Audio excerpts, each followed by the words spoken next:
एक बार की बात है, गीता अपने माता पिता के साथ होशियारपुर नामक गांव में रहती थी। वह लोग बहुत गरीब थे। गीता को खाने का बहुत शौक था। वो अलग अलग तरह का स्वादिष्ट स्वादिष्ट खाना खाना चाहती थी। गोलगप्पे, पिज्ज़ा, केक, ये सब देख के उसके मुंह में बहुत पानी आता था। लेकिन गरीबी के कारण उस बेचारी को ये सब खाने को नहीं मिल पाता था। लेकिन जब भी उसे खाने का मौका मिलता, वो इस मौके को हाथ से नहीं जाने देती थी। ऐसे ही एक दिन गीता को देखने के लिए लड़के वाले आने वाले थे।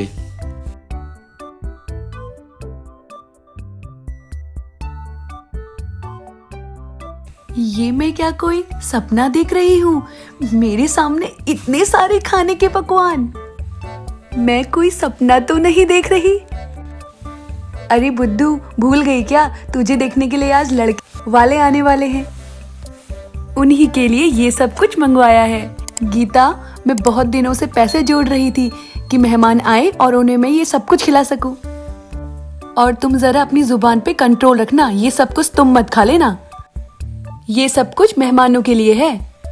माँ, क्या आपने मुझे भुक्कड़ समझा है? मेहमानों का खाना मैं क्यों खाऊंगी?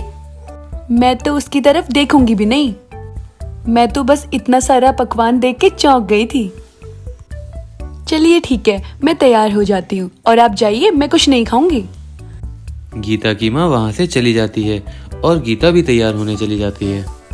तैयार होते हुए भी उसे अपने घर में बने स्वादिष्ट पकवानों की खुशबू आ रही थी। उससे रहा नहीं जाता है और वो चुपके से जाती है और सारा स्वादिष्ट खाना खाने लग जाती है। और उसे पता ही नहीं चलता कि कब वो सारा खाना खा जाती है। अरे गीता, सत्यानाश हो तेरा। ये तूने क्या कर दिया? तू सारा पकवान खा गई और ये भी नहीं सोचा कि हम मेहमानों को अब क्या खिलाएंगे। मेहमान आने ही वाले हैं। तुझे मैंने पहले ही समझा दिया था कि खाना मत खाना, लेकिन मेरी ही गलती है। मुझे खाने को छुपा के रखना चाहिए था। मैं कैसे भूल गई कि खाने को देखकर तुझसे तो रहा ही नहीं जाता। गीता, मेरी एक बात ध्यान से सुन। शादी के बाद ये सारी हरकतें अपने ससुराल में मत करना। वहां भुक्कड़ों की तरह मत खाना, वरना तेरा घर बसने से पहले ही उजड़ जाएगा। समझ रही है? माँ, मैं क्या करूं? इतना स्वादिष्ट खाना देखकर मुझसे रहा ही नहीं जाता। और हमारी गरीबी के कारण ये सब मुझे खाने को मिलता भी तो नहीं है। काश हम अमीर होते तो मैं पिज्जा, बर्गर, गोलगप्पे ये सब खाना खा पाती। काश मेरे पास बहुत सारे पैसे होते। और हाँ, फिर उसके बाद भैंस की तरह मोटी हो जाती। गीता, जो मैं तुझे समझा रही हूँ उसे अच्छी तरीके से समझ ले। अपने पति को खाने की वजह से परेशान मत करना, वरना एक दिन तेरा पति तुझसे बहुत परेशान हो जाएगा। वो तुझे कहाँ तक खिलाता रहेगा? तू समझ रही है ना मैं क्या कह रही हूँ? अपनी जुबान पे थोड़ा कंट्रोल करना सीख। हाँ, मैं अच्छी तरीके से समझ रही हूँ। और आपने क्या मुझे भुक्कड़ समझा है? थोड़ा बहुत खा लेती हूँ, पर इसका ये मतलब तो नहीं है कि आपको मुझे इसके लिए समझाना पड़े। आप जाइए। गीता की माँ उससे बहुत परेशान थी। वो अच्छी तरह से जानती थी कि अगर ससुराल जाने के बाद भी गीता ने इतना खाया तो उसका परिवार नहीं बस पाएगा। इसलिए वो उसे समझाती रहती थी। गीता की माँ अपने पति से खाने का और सामान मंगवाती है और कुछ समय बाद लड़के वाले भी आ जाते हैं। लड़के की मौसी और सुमित को गीता बहुत पसंद आ जाती है।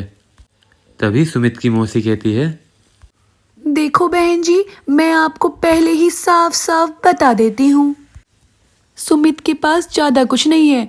बस एक छोटा सा घर है और वो एक नौकरी करता है, वो भी 20-25 हजार की। और इसके माता पिता भी नहीं है।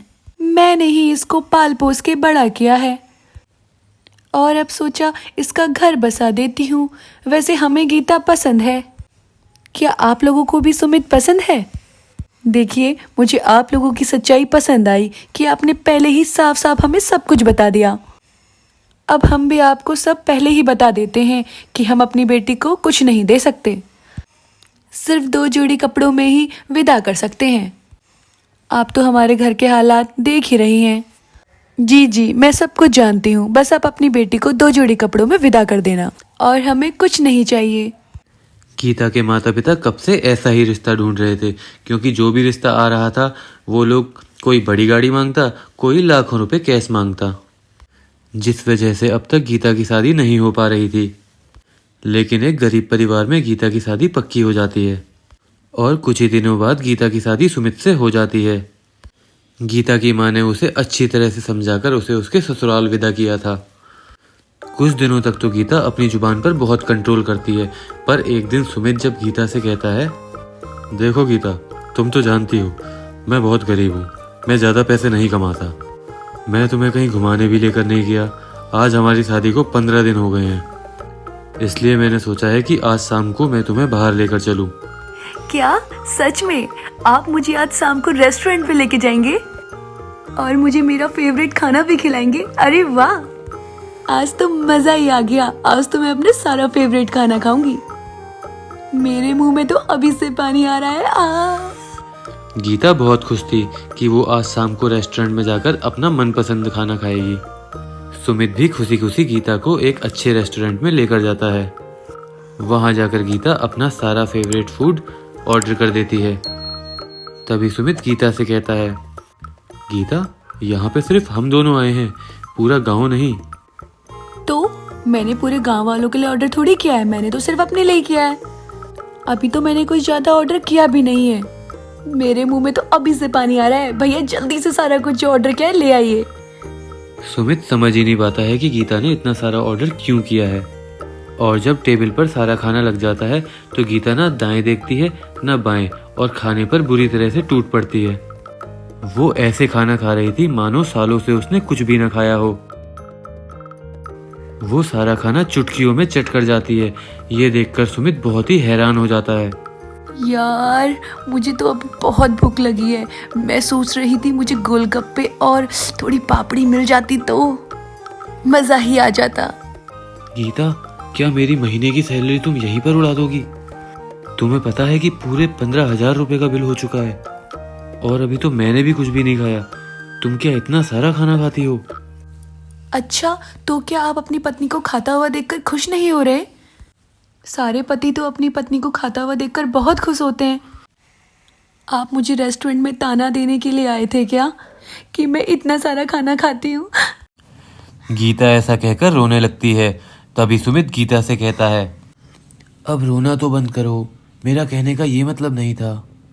सुमित गीता को बहुत मुश्किल से चुप करा पाता है। सुमित गीता को रेस्टोरेंट में अच्छा खाना खिलाने के लिए लाया था ताकि वह खुश हो जाए। लेकिन बेचारे को क्या पता था कि वह खुश नहीं और भी नाराज होकर घर आएगी। बेचारे के एक दिन में 15,000 रुपये खर्च हो जाते हैं और गीता नाराज भी हो जाती है। सुमित गीता को मनाने की बहुत कोशिश करता है। फिर एक दिन वह गीता से कहता है, माफ कर दो, अब कब तक नाराज रहोगी? इस बात को 4 दिन हो गए हैं। ठीक है, एक ही शर्त पे माफ करूंगी, जब आप मुझे रोज गोलगप्पे, चाट, रसगुल्ले ये सब खिलाओगे और नाश्ते में बिरयानी, तभी मैं आपको माफ करूंगी, वरना मैं आपको माफ नहीं करूंगी और मायके भी चले जाऊंगी। हाँ ठीक है, लेकिन अब तो मुझे माफ कर दो। अब मायके जाने की बात मत करना। यार, इससे अच्छा तो मैं इससे शादी ही नहीं करता। क्या बड़बड़ा रहे हो? क्या मेरी बुराई कर रहे हो?